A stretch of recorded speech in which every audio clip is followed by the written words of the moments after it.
রাজি, আমরা সবাই মরতে রাজি।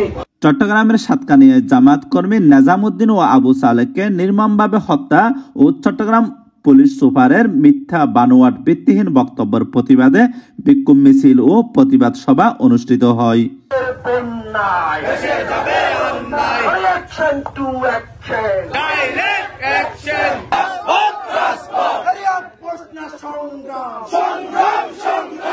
গতকাল 7 মার্চ শুক্রবার জুমার নামাজের পর সাতকানিয়া কাঞ্চনা ইউনিয়ন জামাতের উদ্যোগে বিক্ষোভ মিছিল ও প্রতিবাদ সভা আয়োজন করা হয়। আমি এই কাঞ্চনাবাসীদেরকে নিয়ে দায়িত্বশীলদেরকে নিয়ে ওই তারা গেরবা করবো,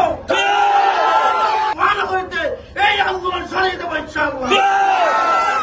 মিছিলটি কাজীবাড়ি জামে মসজিদ প্রাঙ্গণ থেকে শুরু করে কাঞ্চনা ফুলতলা বাজার প্রদক্ষিণ করে জুটপুকুরিয়া বাজারে এসে প্রতিবাদ সভায় বক্তব্য প্রদান করেন কাঞ্চনা ইউনিয়নের সম্মানিত জামাতের আমির মৌলানা আবু তাহের। তার বক্তব্য শুনে সবচেয়ে বেদনাবোধ হয়েছেন আমাদের মধ্যে আবু সাইদ, নিজাম ভাই, সাদেক ভাই, আর সবচেয়ে খুশি হয়েছেন শেখ হাসিনা, ওবায়দুল কাদের আর মানিককে খুনি সাতকানিয়া।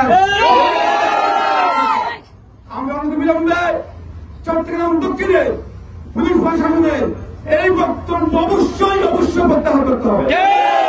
আরো বক্তব্য প্রদান করেন কাঞ্চনা ইউনিয়ন জামাতের সম্মানিত বাইতুল মাল সম্পাদক হযরত মাওলানা মুর্শেদুল আলম। আমার নিজাম ভাই তিনি পানি খাওয়ার জন্য একজন মহিলার কাছে গিয়েছে, পানি চেয়েছে, পানি খেয়েছে। একজন মানুষ তিনি যদি টাকা দিয়ে অথবা কারো কাছে যদি সালাবাতির জন্য দিত, তাহলে ওই গ্রামের কোনো মানুষ তাকে পানি দিত না।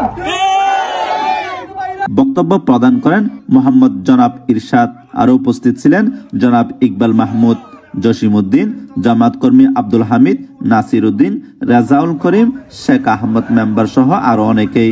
এ সময় বক্তারা নেজাম ও আবু সালেকের খুনিদের গ্রেফতারের দাবি ও চট্টগ্রাম জেলা পুলিশ সুপারের বক্তব্য এবং জামাত কর্মীদের নামে অস্ত্র আইনে মামলা প্রত্যাহারের দাবি জানান। স্লোগানে মুখরিত হয় পশ্চিম সাতকানিয়ার ফুলতলা বাজার।